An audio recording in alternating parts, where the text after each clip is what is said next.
ఎండలకాలము నన్నారి తాగితే బాగుంటుంది. చేసే విధానం చెప్తారా అండి? ఫస్ట్ వచ్చేసి ఇవి నన్నారి ఏర్లు అంటారు. ఈ నన్నారి ఏర్లని బాగా మంచిగా వాటర్లో కడిగి పెట్టేసి పక్కన తీసి పెట్టుకోవాలి.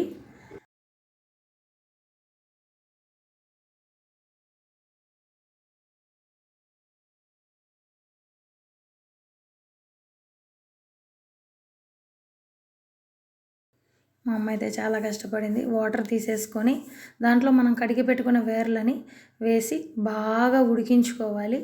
అవి ఎంత బాగా ఉడికితే అంత మంచిగా ఉంటాయి.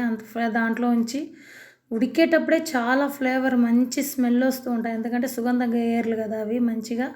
సో అవి బాగా ఉడికాయి అన్న తర్వాత అవి పక్కకు తీసేసి ఆ వాటర్ని కొద్దిసేపు చల్లారించుకొని అంతా వడగొట్టుకోవాలి. వడగొట్టిన ఆ వాటర్ని మళ్ళీ స్టవ్ మీద పెట్టుకొని దాంట్లో కావాల్సిన షుగర్ వేసి బాగా కలబెట్టి బాగా కలబెట్టాలి.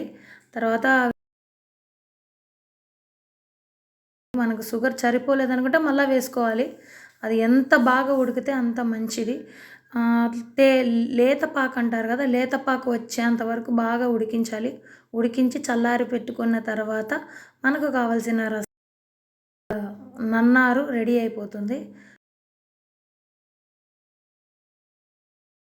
షుగరు అండ్ అలాగే సబ్జా గింజలు ఉంటాయి. సబ్జా గింజలు చలవ కనుక ఒంటికి మంచిది. సో అవి వేసుకొని నన్నారు మనం రెడీ చేసేసుకుంటే అయిపోతుంది.